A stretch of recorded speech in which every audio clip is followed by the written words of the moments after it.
Welcome sa ating program na Let's Talk About Mental Health.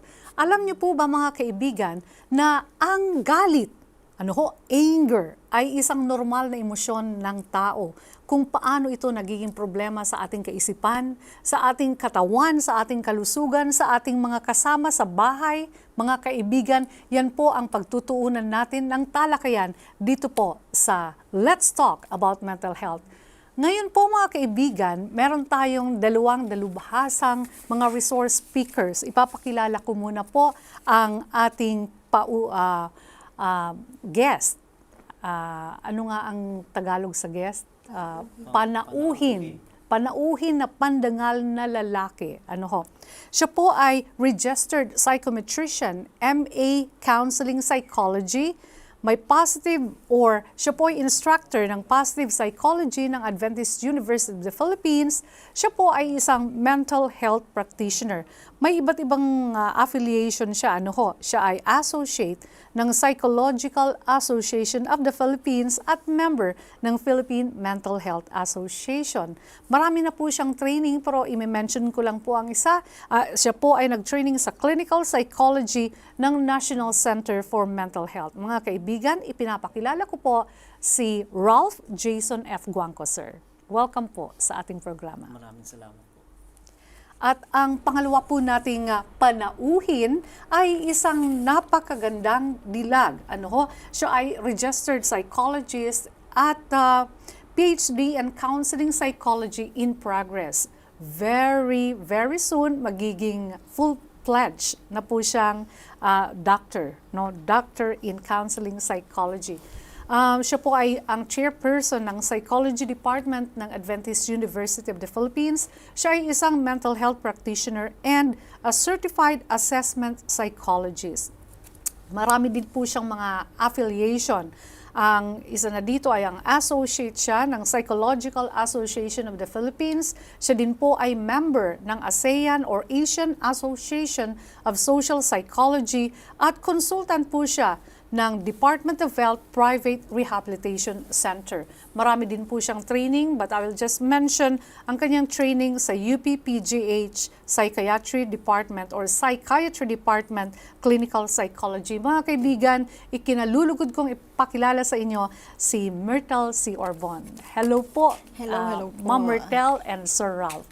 Welcome to Let's Talk About Mental Health. Ngayon, pag-uusapan po natin ang, sabi ko nga kanina, normal na emosyon ang magalit, di po ba? Pero, pwede niyo po ba munang i-define sa amin, ano ba ang gustong kahulugan ng anger or galit? Okay. So, mayroon po tayong dalawang titignan na konsepto ng anger o galit. Ang una po natin titignan, ito ay isang strong emotion or strong feeling of irritability, annoyance, or hostility because something unfair has happened o may nangyari na hindi ine-expect o hindi o ayaw ng isang tao. Parang outburst. Sudden outburst, parang ganun po. Ang isa po natin titignan pa ay ang tinatawag nating protective emotion. Maari siyang maging protective sa atin, maari siyang magamit natin siya as a defense against psychological or physical threats. So that's what anger Usually, yun ang nangyayari, yung protection, protection natin. Pero hindi natin alam na yung protection sa ating side, sa kabila naman, nakaka-apekto sa emosyon ng iba. Yeah. Ma'am Myrtle. Usually, yung galit po, normal po ito nung nararamdaman ng bawat isa. Pero ang isa po sa mga nagiging problem ay kung paano natin ine-express ito. Kasi pagkakaroon ng normal na emosyon, nagkakaiba-iba tayo kung paano natin ito pinapangatawanan. Okay. So, halimbawa, may isang tao, nagalit siya, pero malumanay niyang sinasabi. Ayun. So, Oo nga. may mga bagay din po na paggalit tayo, mararamdaman natin yung kabog ng dibdib, tapos talagang gusto natin siyang, flashes. So, ito yung mga panahon na mararamdaman natin sa katawan natin na nakakaramdam tayo ng galit. Ayun, oo. Ano ba ang dahilan bakit nagagalit ang mga tao? Actually po, marami talagang dahilan kung bakit nagagalit ang mga tao. Ang una po dyan ay tinatawag natin unmet expectations or unmet needs. It's either sa sarili natin, dahil nga mayroon tayong mga bagay na hindi natin Na gustong makamit, ma-achieve. na gustong ma-achieve pero hindi natin makamit. Dahil nga may mga barriers na naghaharang sa atin para makamit ang mga iyon. So that's just one cause. Another one is others. For example, someone is angry at you. O prinuvoke ka. Pinuvoke ka ng isang tao na magalit sa iyo, then just one cause. And the third one would be the world or the environment. The weather or temperament or the temperature itself would affect the person's anger also. Okay. So, yes, Yeah. Ma'am Martel. To add on to that po, sa mga tinitingnan po natin yung causes, maraming po talaga tayong angle na pwedeng tingnan. Pero kung titingnan po natin sa psychological perspective, may mga tao po kasing sinasabi natin minsan na close-minded. Ayun. So, okay. ang tawag po natin doon ay cognitive distortions, either all or nothing. Pag hindi mo to sa akin ginawa, ibig sabihin siguro nito, baka hindi mo na ako gusto bilang isang empleyado. Ayun. So, pag hindi mo ako pinromote, nagkakaroon tayo minsan ng parang sama ng loob, galit. Hindi mo yan ipahiram sa akin. Talaga magagalit ako. Oo. So, minsan po may mga iba't ibang pananaw kung paano natin makikita ang anger. Pero, in a psychological perspective, may mga kadahilanan po na the way we think, kung paano po natin tinitingnan yung mga nangyayari sa paligid natin. At kung paano natin to, kumbaga po ay in-integrate, like we felt bad, I felt humiliated, and I felt disappointed, and in the end, ayoko na siyang boss, hindi ko na siya gusto makita. Ayun. So, dumarating po yung punto na nagkakaroon tayo ng galit. And other than that po, may mga tendencies po kasi tayo bilang isang tao, may mga tinatawag po tayong personality type. And there are personality type na prone po sa pagkakaroon ng magagalitin. Ano at sino Meron mga pong yun? common or the basic personality type, the type A and then the type B. For the type A, sila po yung talagang very active or should I say not laid back. Ayun, o involved in some instances. So when they don't get what they have to do, when they don't get what they want, what happens is naiinis sila sa sarili nila. Ayun. So sa type B naman parang okay lang yan, laid back, that's okay. I can still do it tomorrow. Walang pakialam. Yeah. Kiyame. Oo. Siguro po dagdagan ko rin ng Filipino context. Sa Philippines po in our context, tayo po ay mayroong tinatawag na kapwa. Yun mahalaga sa atin yung kapwa. So madalas kahit masama ng loob natin, hindi din natin to nasasabi. So ang nangyayari, yung galit ay napupunta sa sarili natin at hindi natin to mailabas. Ayun, it's either punong-puno tayo ng galit pero hindi natin masabi. Kaya araw-araw, sa umaga na nakikita natin yung katrabaho natin, na doon yung hindi natin magandang pakiramdam tungkol sa kanya, ay hindi po nawawala yung galit. Ayun, tinatago po natin. So, mahirap palang itago yun. Dapat ilabas. Opo, actually, that's isa po yan sa mga defense mechanisms natin na kumbaga pag ang emosyon ay nakaka-threaten na sa atin, we would hide it as much as we can para para hindi lang tayo makasakit ng ibang tao. Paano ang best way na harapin ang galit? Yeah, ang maganda pong katanungan yan. It's more on how to deal with anger. Ayun, kasi nalaman natin na normal nga siya. Ayun, so there are so many ways po na paano natin siya ma-handle lang maayos. Ang una po siguro, baka si Sir Ralph marami pang pwede mabanggit, pero ang isa sa mga mahalaga ay yung awareness. Ayun, ang awareness po ay isa siyang napakalaking aspeto. Kasi madalas po pag napapansin natin, pag galit tayo, hindi na natin nararamdaman yung paghinga. Oo. Ayun. Samantalang, breathing must be felt. Ayun. So, kung paano natin ito ma-handle, kontrolin muna natin. Dapat ma-enjoy mo. Yes. Talagang wag muna nating patulan kung ano man yung nangyayari. So, stop muna tayo. Magkaroon muna tayo ng sense of awareness kung ano yung nasa paligid natin. Matama ba na sumbatan ulit natin yung taong meron tayong sama ng loob? Or mas makakabuti kung mag-stop muna tayo, pause muna tayo, hinga muna ng malalim, then tingnan natin yung mga pagkakataon kung ano ba talaga nangyari sa sitwasyon na yun. Ayun, yun po yung isa sa mga pauna na pwede nating magawa pag ramdam na talaga natin na nandun yung galit natin sa sitwasyon. Kasi importante rin na ma-regulate natin yung emotions natin. Every time na nahihirapan na tayo sa ating mga emosyon, especially anger, because it is deemed as the most powerful emotion. If not, hindi mo ma-regulate ang mangyari. Because it will generate anxieties, aggressiveness, more problems if you will not be able to regulate your emotions properly. Okay. There are actually proper regulations of emotions. The first one, we have actually two. The first one is the cognitive reappraisal. Cognitive reappraisal is how you think, how you, what are the things that you are thinking about. So how do you deal with it? How do you handle those kind of things? The second one is the expressive suppressions, which I have said already that we hide it. But sometimes it's not good to hide emotions always. Anong mangyayari pag pinigil mo or tinago mo ang iyong emosyon, ang iyong galit? What will happen to your body? What will be yung mga bodily reactions if you are angry? Anong nangyayari sa iyong katawan, sa iyong brain kung ikaw ay angry? Oo. Meron pong isang teorya na sinasabi na ang anger ay parang isang poison na any emotion na pag tinitake in natin siya ay parang isa itong lason. Na kapag patuloy nating kinikimkim, ang nalalason lang in the end ay yung ating katawan. Ano po? So parang it's more on how we handle the emotions, like what Sir Ralph mentioned about regulating our emotions. So, ano ba yung tamang paraan? Ano po? Ayun. Siguro po, tingnan muna natin kung gaano tayo kalala or severity ng anger. Kasi normal nga po ito. May mga bagay po kasi na minsan ay yung frequency, madalas tayong nagagalit. Okay. Ayun. So, intensity. Pag nagalit, talagang gigil na gigil. Ayun. Minsan po, duration, it lasts for at least 1 day, even a month. Ayun. So, makikita po natin na for that point of time, there are individuals who cannot really regulate their emotions properly. So, how severe is severe? Yeah. One thing po na we have to take note is that for the severity, it must affect the person and the people around the person. And also, not just that, pati yung functioning niya, affected din. So, let's say yung sa trabaho niya, hindi niya na kayang i-relate yung kasama niya na nagagalit siya. So, hindi na sila pwedeng magka-team, parang ganun po. So, may mga times na with that, hindi na siya nagiging optimum sa functioning pagdating sa work just because of the anger na kinikimkim.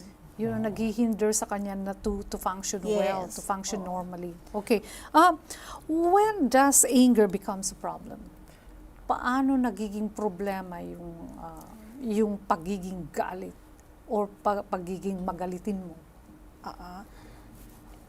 Kapag katulad po ng nasabi ko kanina, kapag hirap na talaga siyang i-regulate yung emotions niya, tapos too much na yung intensity, kumbaga sobra na yung degree ng anger level niya. So all of us should know the anger level for us to be to know na nandun na ba talaga tayo sa level na na may problema na ba talaga tayo sa ating anger at that we need anger management na talaga.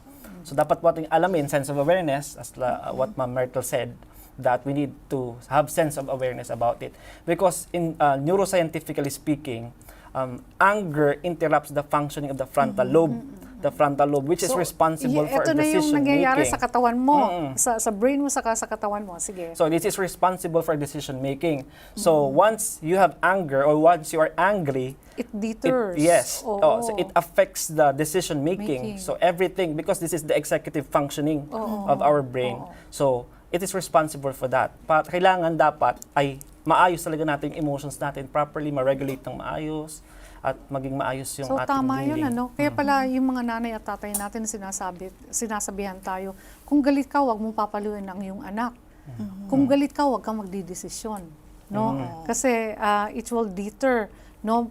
Pwede nitong maapektuhan yung decision making power natin, yung judgment natin. Napakaganda. How about yung iba't ibang function ng ating ng ating katawan, sa iba't ibang organs ng katawan? If you get angry, what happens to them? I've read one article which says that it will affect the immune system ng ating katawan, the immune system, because Why? of too much anger ba? Parang masyado mong... Parang acidic masyado. Masyado mong, what do you call that? Hinahide mo ng hinahide, which is not healthy. Kasi nga, dapat nire-release siya in a good way. There are good ways to release our anger. But that is anger management on how you release your anger. So, Ma'am Martel would like to say about the anger management. Okay. Yeah, there are. Yeah. I think balikan siguro muna po natin yung tanong kanina na kung paano ito nagiging problema. Yeah. Yeah. Actually, there are some instances na anger is just a symptom of a very severe problem. Ayun. So, isa po doon ay yung tinatawag natin na impulse control. Ayun. Kumbaga po, ang tao talaga ay, siguro babalikan natin yung konting biology na may mga neurotransmitters tayo na hindi balanse. So, nahirap siya na kontrolin yung emosyon niya, yung impulses niya. So, katulad ng binagat ni Sir, nandun talaga yung madali silang magalit, madaling parang mairita. Ayun. So, pag sinabi po natin na kailangan balansehin, kailangan magkaroon sila ng proper regulations of their emotions. Now, for the impulse control problem, ito lang po ay simptomas ng baka meron pa silang isang possible na personality problem o kaya naman po ay mood problem. Ayun. So, in the long run, if an anger, a normal emotion could be a symptom of a greater psychological problem. That's it. Yun yung hinihintay ko eh. Yun ay simptomas lamang Yes. sa mga Greater psychological matindi problem. na problema. Going back to yung sinasabi mo na kailangan natin na ma-regulate properly yung anger natin. How can we regulate properly our anger? Pwede po bang i-mention nyo? You mentioned earlier that we have to regulate properly our anger. If not, magkakaroon tayo ng outbursts and then we will have problems with our brain, with our mental functioning, no, and as well as our body. So, yeah, we have lots of ways actually to manage our anger. The first one, which is popular actually. So, regulation is managing. Opo. Okay. So, one way, one thing or one technique that we could use is the breathing technique, how we breathe properly. Because sometimes we cannot breathe properly because of our angry feeling. So that's one thing now. We take a deep breath once we are angry to somebody or can to you- some circumstance. Oo. Pwede bang, can you demo it to us? Yung, Yeah, actually, you count from 1 to 10. Oh yeah, 1 to can 10. you do it for us, please? Let's do it. So, paano? Okay, fine. Let's just sit. Oh, so, Okay. Okay, anger. For example, somebody, may isang galit na ako galit. ngayon. Oo, may Kasi isang galit na galit na tao. hindi umuwi agad ang asawa ko. Opo. Sabi So, po, galit na galit sabi po ako. ng research daw, you should count 1 to 10 bago mo kausapin o mag-react, or you could leave the place na ano tawag dito, na wala siya, na, di mas lalo na mas lalayo ka doon sa tao na kinagagalitan mo. Magagalit naman yung Mas- tao sa'yo. Kasi sasabihin, bakit mo ka tinalikuran? Bakit ka umalis? Pero So, po, I yun think- po, one thing is the breathing technique. Oo. You need to breathe properly. So, paano yun? Inhale, exhale. And, Yeah. yung ganun lang. Actually, there are inhale steps and proper exhale. steps for that, Okay, paano? which we cannot. I think it is very long Yeah. process. I think po one of the Yes. simple techniques so far in our counseling session po that I usually ask my patient or my client when it comes to letting them do some relaxation. I So just like- let them touch their, kailangan po yung paa nasa floor. Okay. And then So, yung without kamay, any footwear at all? yeah. And then the Okay. hands must be sa kanilang Paano kung lap. hanging ang paa? Mas maganda po talaga kung Ayan, naka-flat so, sa okay. floor. Oo. Ayun. And then yung kamay ay nasa lap. Oo. Ayun. Then yung shoulder ay relax. Relax. Ayan. Okay. And then, i-move konti Piling-piling. yung ano. Yes. But then we have to close our eyes. Aha. Ayun. Parang And then, meditation? Yes po. There are, But it's not One- meditation, not it's just a similar to relaxation. that. Yeah, Relaxation. similar to that. Relaxation Meditation is techniques. probably po deeper management that could be guided then. Ayun. Pero self-help po, pwede yun. So let's say, close our eyes and then breathe. Inhale through the nostrils and then exhale sa ating bibig as if we are blowing a candle. Slowly. Hindi yung candle ng birthday candle. Oo, yung walong. Yung Oo, candle na dahan-dahan siya. ayaw mong Oo, dahan-dahan lang mapatay. siya. Ayun. Okay. So, it could be done 5 to 10 times. Ayun. Ang goal po natin doon ay for our feelings or for us to attain calm or Calmness. And peace. to release your Yes. emotions. Peacefulness. Release. Yes po, it could be done several times kung a day, kung talagang ramdam natin na meron tayong galit na paulit-ulit. Oo, kasi kadalasan hindi po ito maiwasan. Nasa jeep ka, yung conductor, yung driver, ano po, ayun. So maraming bagay po na nandun yung mga pagkakataon na talaga kung nakakagalit. So kung nandiyan ang konduktor at kinagalitan mo, Oo. no, wag mo agad na susunod. Yes, ayun.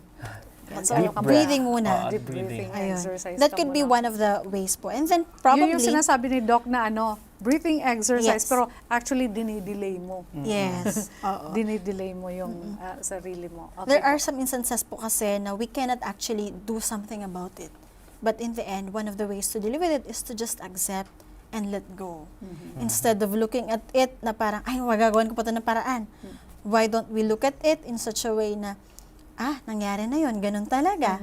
Parang kumbaga po, I accept the reality, although reality hurts at some point, but reality is real, right? So we have to look at it and accept what really happened. And in the end, at some point, it will give us peace of mind that it really happened and close deal na siya, ayun, and move forward to the next activity that we should be doing. Napakagandang recommendation, suggestion, pero parang mahirap gawin. Ano ho? Opo, minsan Parang- easier said oo, than oo, done. Easier Ayun. said than done. Oo. So, interesado naman ako yung spiritual view ng anger.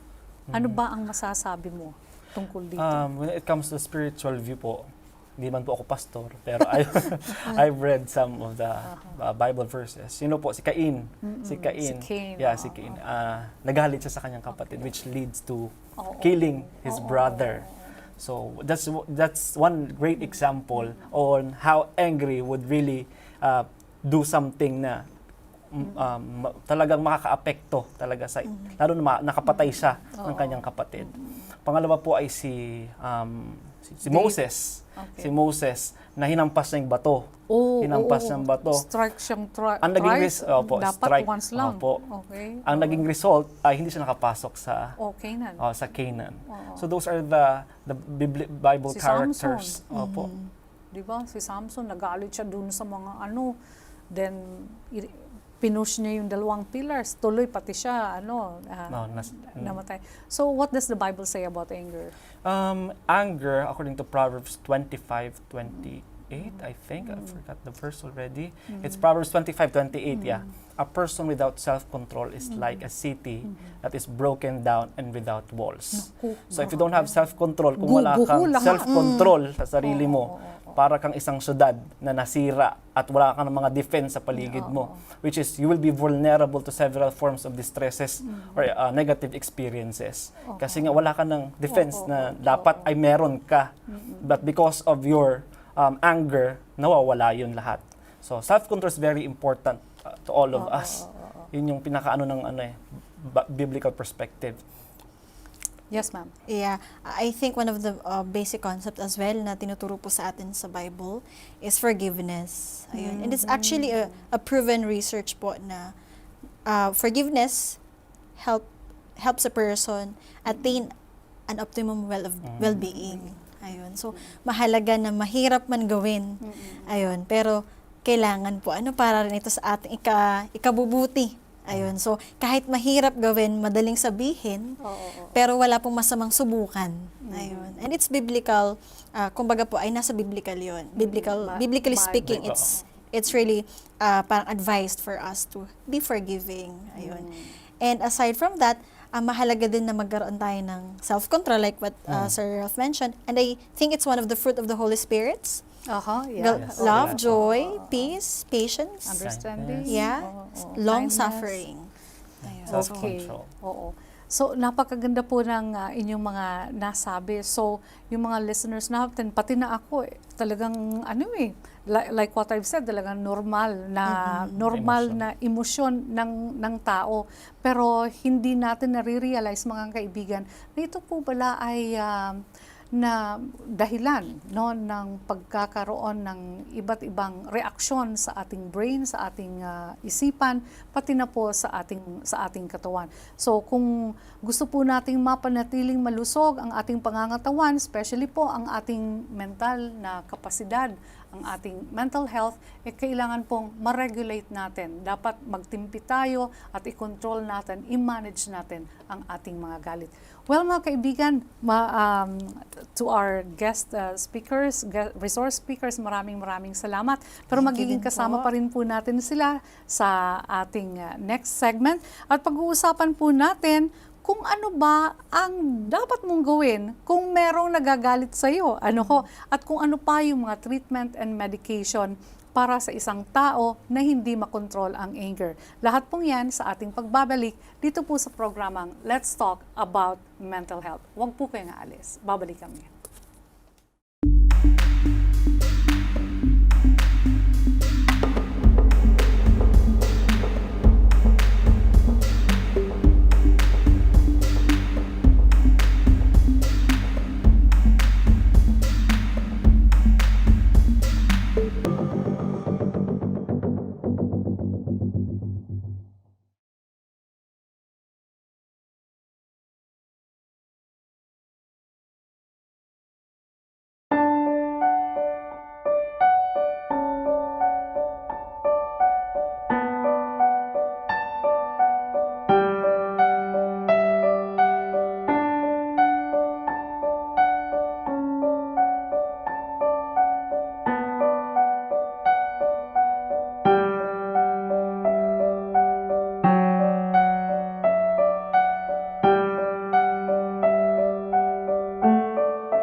Welcome back sa ating program na Let's Talk About Mental Health. Ito po ang inyong host, Lalincy Ron Alfanoso, at makakasama pa rin natin ang ating mga resource speakers, ang ating kaibigan si Myrtle Orbon at Yes, si ma'am. Ralph Guangco. Maraming salamat. Ngayon, gusto kong balikan. Interesado ko kung ano ang koneksyon ng associated psychological disorder sa anger or anger. Opo, katulad ng ating nabanggit kanina, ang anger ay isang normal na emosyon, pero kailan ito nagiging problem? So una, tingnan natin yung frequency. Balikan lang natin, frequency, gaano Intensity. kadalas, intensity, gaano ka paano ka nagagalit, namamato ka ba, naninigaw ka ba, nananapak ba, naninipa, duration, ito ba ay umaabot ng buwan o kaya araw lang. Now, the associated psychological disorders accompanied to these symptoms are, for example, antisocial personality disorder. Meaning, ito po yung merong personalidad, ibig sabihin pattern of behavior, na madalas silang lagi pong halos galit. At ang worst po nito ay wala silang pakialam sa mga taong nagagawa nila ng ganong sitwasyon. So kahit pa man nasasaktan ko si mama, nasasaktan ko si teacher ko, I don't care. Because that's how I express my anger, kumbaga po ay tigas ng ulo nila, talagang ayaw nilang sumunod, and they even resort to either homicidal. So antisocial, and without remorse at all. Nagsimula po yan ata sa conduct disorder, di ba? Yes. Sa edad na nakabataan. So, maglilid lang siya sa antisocial personality disorder kapag 18 and above na yung age. Tama Isang yun, sir. kabataan. Tama yun. Kailangan pala na we should be very keen sa pag-identify nitong mga taong ito. Kasi later on, baka makagawa sila ng krimen. No? So, they are considered high risk, no? Yes, ma'am. Individual, sabi mo nga, baka makapag-commit pa ng homicide. Yes. At some point po, meron kasi mga rare cases, but it happens, yung intermittent explosive, they set fire Yun. inside the building, and they don't care at all. So Ayun. halimbawa, you are home din, no? Home din ka. Then na-identify mo na merong ganitong klaseng personality. Anong aksyon? Anong aksyon ang dapat mong gawin o ginawa mo? First po, may protocols po kasi tayo when it comes to the dormitory. We cannot just go into that without evaluating, without understanding the person first. So the first thing we need to do is to understand the background first. What happened, what triggers the anger. Then, if we will not be able to handle that person, then the least that we can do is to refer to the professionals if we think that that person has an May anger problem or homicidal, homicidal tendencies or aggressive tendencies that is not what they call that is not a norm in the dormitory. So, madalas po namin ginagawa dyan, Ini-endorse nyo saan? ini-endorse namin, it's either sa guidance counselor, behavior management office, para may remedy sa kanila na maaari pang makatulong para maging maayos yung kanilang anger Paano problems. kung yung homicidal, yung gusto ng pumatay, sa guidance counselor pa rin ba i-refer? Ang protocol po dyan ay dapat may security na, public Yun, security oo, or police, because that's a Because different case. you will put yourself to danger, Opo. even yung guidance counselor. Yes po. Oo, okay. Yes, Ma'am Myrtle. Yeah, dagdagan ko lang po yung mga ganong cases. Actually, may mga tinatawag pa kaming grounds for confidentiality na pwede natin i-break. So, meaning to say, kahit sinasabi nung client, ay, wag mong sasabihin kay mama, naglit ako sa kanya. Pero plano ko nang talagang saktan yung girlfriend ko o yung boyfriend ko na talagang nasaktan ako. Ayun. So, ang tendency po nun, we have the authority to break the confidentiality. For instance po, I had a recent case, bipolar disorder.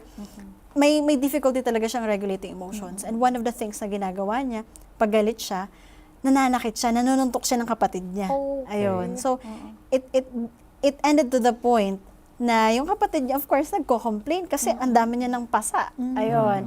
And it's no longer manageable sa bahay. So, what happened was that the daughter referred the mother. The daughter na po, kasi mature na rin yung anak, referred the case of her mother sa PGH. And that's when I had a case. And one of the problems po na nakita namin ay back to the background talaga niya. Babalikan po natin. You understand Why the is it person. important na mabalikan ang background? Trace nyo ang alin? Yes po. In our case, in the psychological perspective, we have to have a balance, right, sir? The biological, the social, Cognitive, the everything. cognitive, and we call it po the psychodynamic of the person. Ayun. So, it's possible, tama ba, sir, na Opo, nakaranas yung bata? nakaranas. May past na maaring makakontribute doon sa present condition ng bata.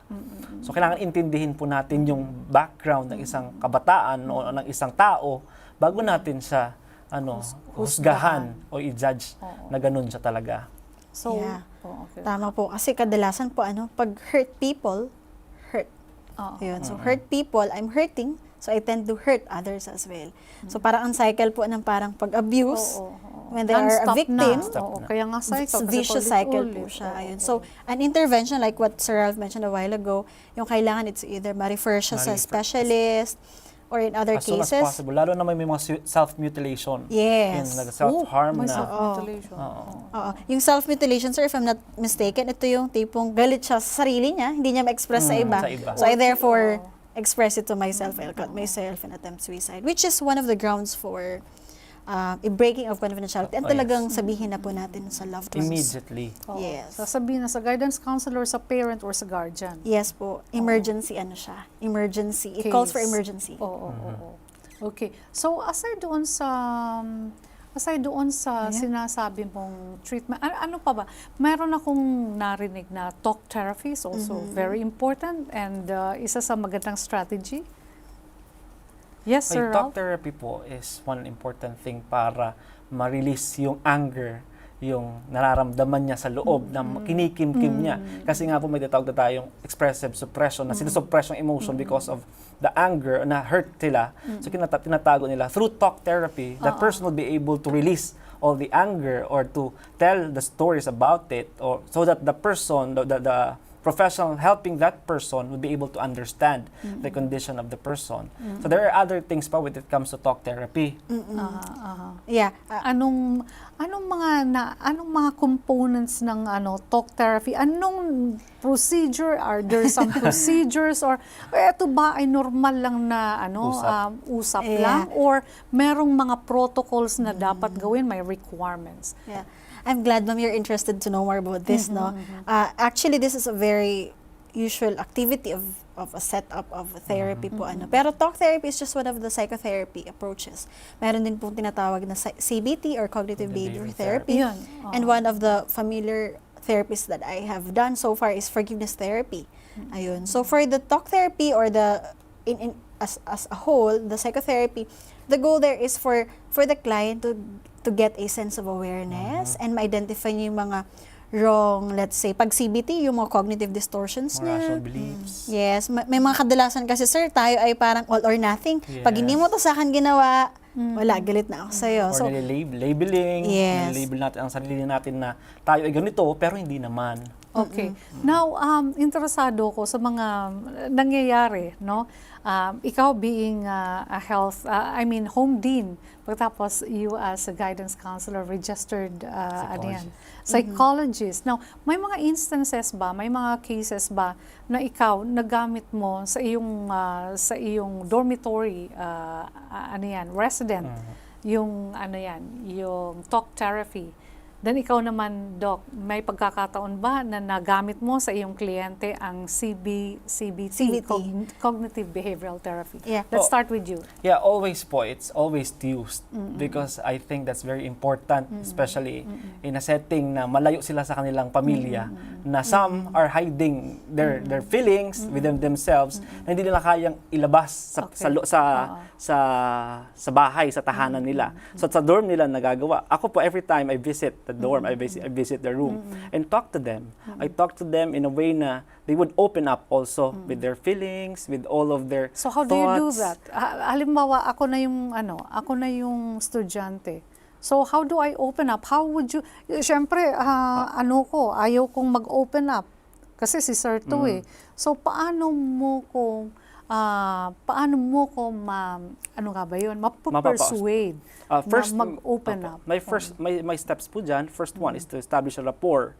Siyempre, makipag-usap ka muna na introduce yourself, that you will talk to the person, and everything will be confidential. So you assure that person that You establish trust. You establish trust na para ma-secure siya na everything that he will be telling you or she will be telling you about ay dalawa lang kayo nakakaalam. So that's one thing, establish a rapport, and then that's the first step that you can do para ma-open up siya somehow. Okay. You cannot just in one day you cannot do that because mahirap naman Kasi, talaga na sa isang araw lang. Yung rapport will take months, di ba? Kailangan, Sometimes, lalo na po dun sa mga tao na talagang yung rigid ang personality, that they could not just be open up sa kanilang mga sarili agad, lalo na kapag may trust issues, yun po. And I think yung makikita ng kliyente or ng dormitorian or ng kaibigan na genuine ka sa concern, sa yung concern sa kanya, yun I think will open up. No, hindi lang ito interesado na malaman ang aking problema, pero interesado ito na matulungan ako. So yung genuine support. Ma'am Myrtle, paano naman po ang kaganapan sa CBT, Cognitive Behavioral Therapy? Yeah. For the CBT, it usually starts with how we think or how we perceive the circumstances cognitively.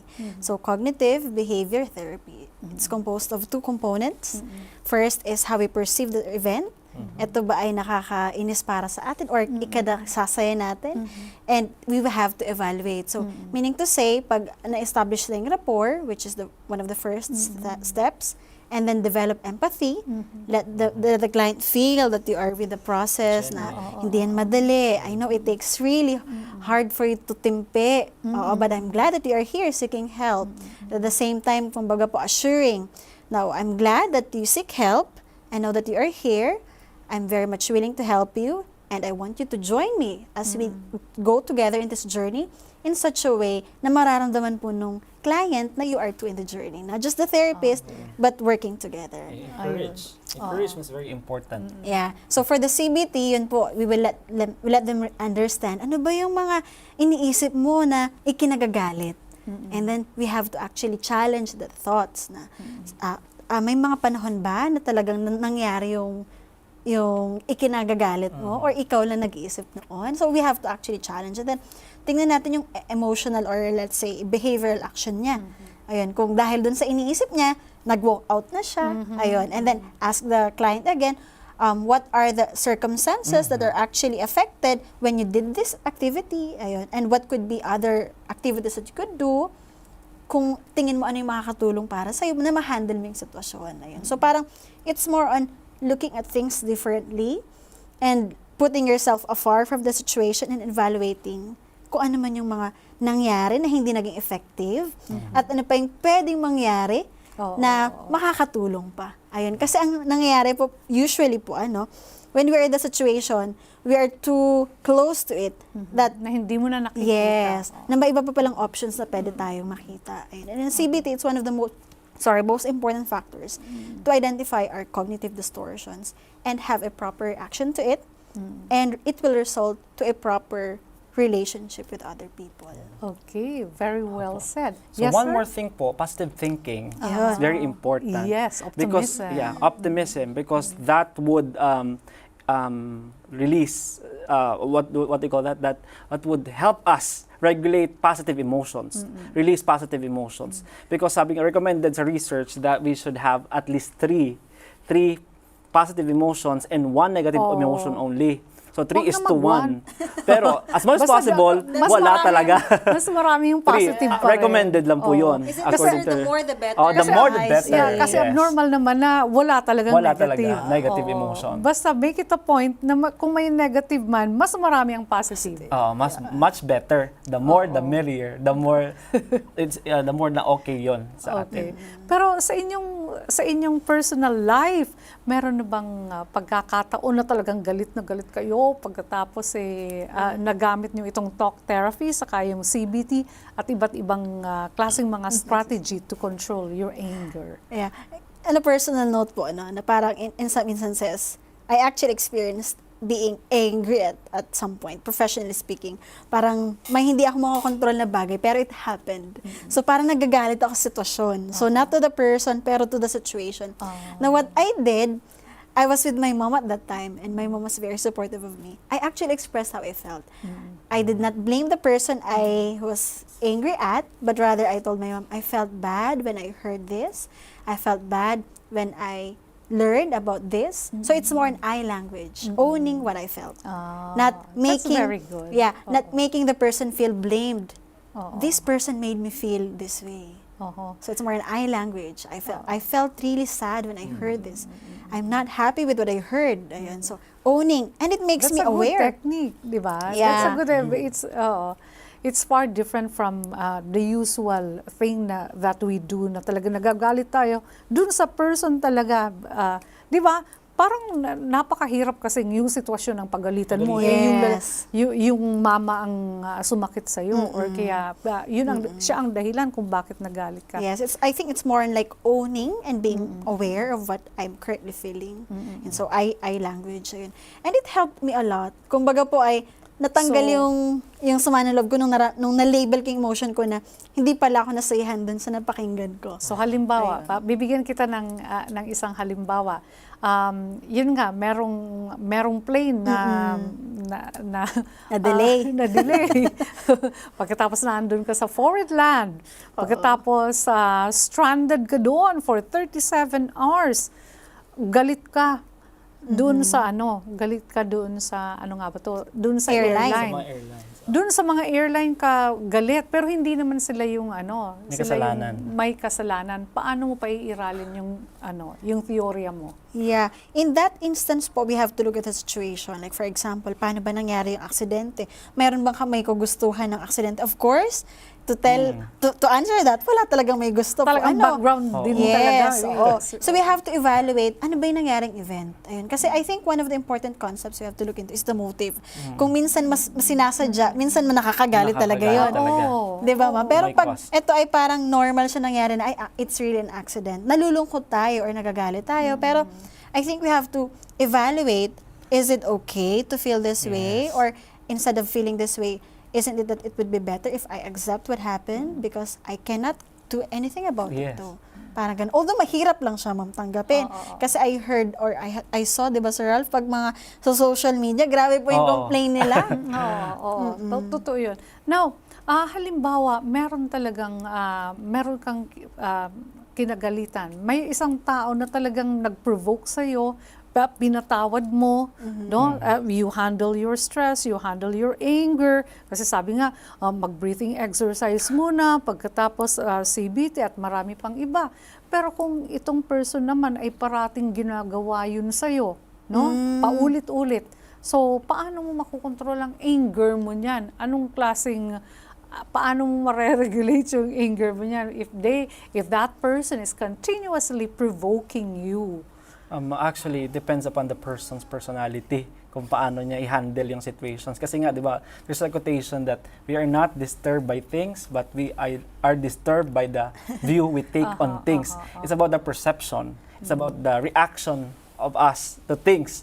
So it's up to us if we would react to that person in a destructive manner or in a positive manner. So it's just, we need to be aware of ourselves also. Are we really that aggressive? Or are we, yeah. So ang gusto mong sabihin, let him do his thing. Yes. No, pero ikaw, you just have to control Yeah, your you emotions, control your your emotions. anger. Yeah, I'll add on to that, sir. Kasi may mga instances kasi na parang we have to look at it po in such a way na dito po kasi papasok yung positive benefit ng anger. Kasi mahirap naman ano na yung positive benefit? mahirap naman na all throughout All hinahayaan lang natin yeah na nga. galitin tayo ng Oo, ibang oo, tao. Special case pa yung abuse.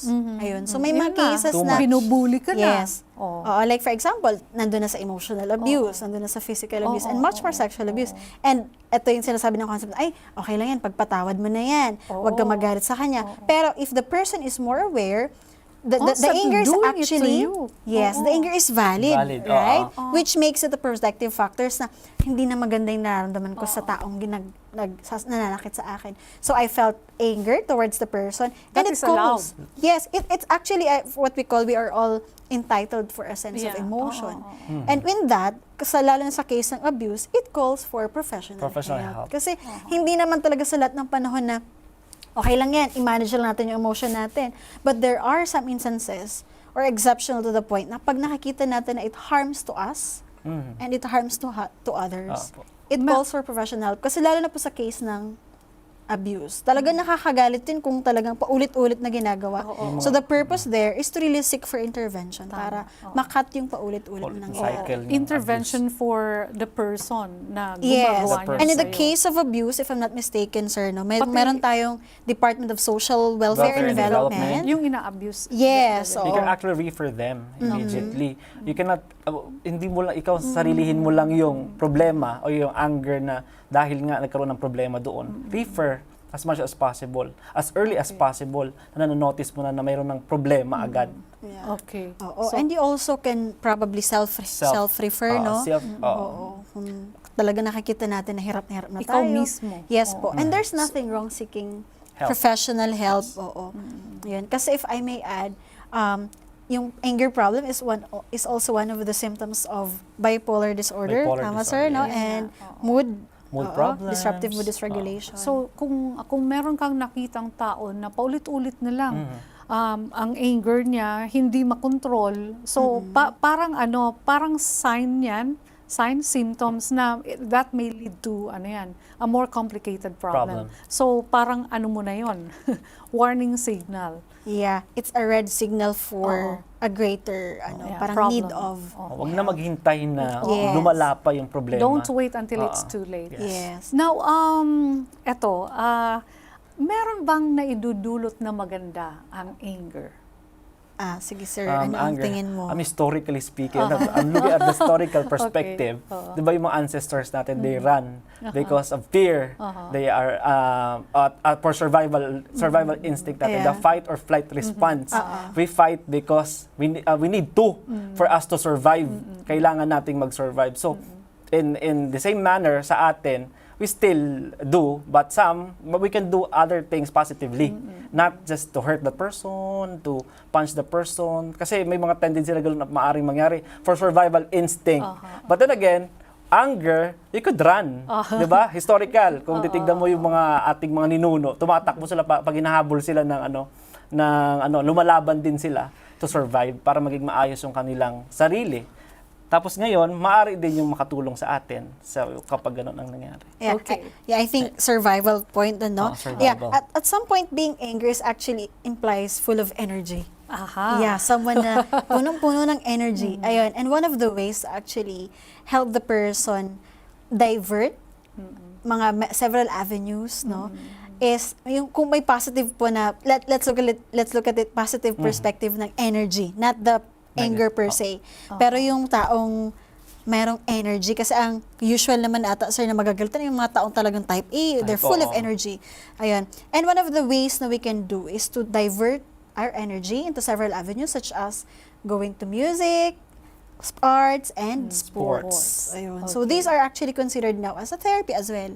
Either music therapy, art therapy, and nowadays there is this what we call sports psychology. psychology. They use it as a treatment either Yes. for behavioral problems or developmental problems and much more, handling emotions such as anger. Yeah, physical exercise is very important. Research would say that it is associated to wonderful well-being or positive well-being. So, be physical, be active always. That's very important. Okay. Yeah. Thank you so much. So, ano po yung masasabi nyo sa ating mga televiewers? Mga suggestions, recommendations, kung sila ay nasa punto na may ikinakagalit sila, ano ang dapat nilang gawin? Sa akin personally, let's not allow to be controlled by the circumstances around us, but let us try to control the circumstances so it won't control us. And let's remind ourselves with the key text found in Galatians 5 verse 22 regarding the fruit of the Holy Spirit. And one of the fruits of the Holy Spirit is long-suffering, self-control. Alright? Wala pong masamang magalit. Pero ingatan po natin kung paano natin ine-express ang nararamdaman ito. Kasi normal po ito, pero maraming paraan na makakatulong para positibo po natin itong ma-handle. Ayun. For me, let us not disturb by the things, as what I have said a while ago, or let us not be disturbed by the things around us, but what is more important is to look at our own reaction or perception on those kind of circumstances. And I would like to repeat this, Proverbs 25:28, a person without self-control is like a city that is broken and without walls. Amen. Wow. Thank you so much sa Welcome ating po. guest speakers, resource speakers, Dr. Thank you din, ma'am. Ma'am Orbon and Sir Ralph Wangco. Maraming salamat mga kaibigan sa pakikisama sa amin dito po sa programang Let's Talk About Mental Health. Ito po ang inyong likod, Lalaine Saron Alpanoso, nagpapasalamat muli